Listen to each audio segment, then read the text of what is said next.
রাতভর ভাঙচুরে বঙ্গবন্ধু শেখ মুজিবুর রহমানের স্মৃতি বিজড়িত ধানমন্ডি ৩২ নম্বরের বাড়িটি ধ্বংসস্তূপে পরিণত হয়েছে। বিরতি দিয়ে সকাল থেকে আবারও ভাঙচুর চালায় ছাত্র জনতা। সকালে ক্রেন ও এক্সকেভেটর দিয়ে বাড়িটির অবশিষ্টাংশ ভাঙতে দেখা যায়। ভার্চুয়ালি সাবেক প্রধানমন্ত্রী শেখ হাসিনা বক্তব্য দেওয়ার প্রতিক্রিয়ায় বুধবার রাত থেকে ধানমন্ডি ৩২ নম্বরে ভাঙচুর চালানোর পাশাপাশি আগুন দেয় ছাত্র জনতা। এ সময় উল্লাস করতে দেখা যায় তাদের। বাড়িটির সামনের অংশে ৩ তলা পর্যন্ত অনেকটাই গুঁড়িয়ে দেওয়া হয়েছে। ভাঙচুরে অংশ নেওয়া বিক্ষুব্ধরা জানান, ভবনের বাকি অংশ ভেঙে সমতল না করা পর্যন্ত তাদের ভাঙচুর কাজ চলবে। তারা বলেন, বাংলাদেশের স্বৈরাচারের কোনো চিহ্ন থাকতে পারবে না।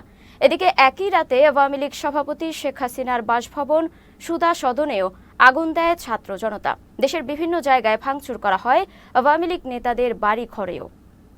বিগত ব্যাসি সরকার আমলে যারা সরকার ছিল তারা এই ছাত্রদেরকে যেভাবে নিশ্চিতভাবে হত্যা করেছে এবং এই হত্যার প্রতিবাদে সারা বাংলাদেশ জুড়ে সাধারণ মানুষ, রাজনৈতিক পেশাজীবী, ডাক্তার, এইভাবে মাঠে নেমে তাদেরকে এই দেশ থেকে বিতাড়িত করেছে এবং শেষ পর্যায়ে চোরের মতো পালিয়ে যেতে সক্ষম হয়েছে।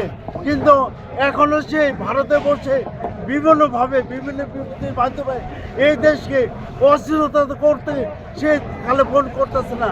আমাদের জীবন আমরা যে গজব কিভাবে আছে স্বৈরাচারের, এতে দেখলাম। আমি মনে করি মানুষ হিসাবে আমাদের এ থেকে শিক্ষা নেওয়া উচিত, আমাদের পরবর্তী প্রজন্মের শিক্ষা নেওয়া উচিত। আমরা দেশে এমন একটা সমাজ তৈরি করব যাতে আমাদের পরবর্তী প্রজন্ম সুখ শান্তিতে বসবাস করতে পারে। ব্যভিচার অন্যায় থেকে যাতে সবাই ফিরে আসে, এই গজব থেকে মানুষের শিক্ষা নেওয়া উচিত। আমাদেরকে এই আওয়ামী লীগের দোসররা বলে আমরা নাকি পালানের জায়গা পাবো না।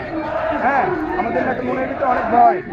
আমাদের মনের ভিতরে যদি ভয় থাকতো তাহলে এই শেখ হাসিনার বিশাল বাহিনী, র্যাব, পুলিশ, কত বড় বড় বাহিনী, সব বাহিনী তো আমরা একেবারে মিশিয়ে দিয়েছি।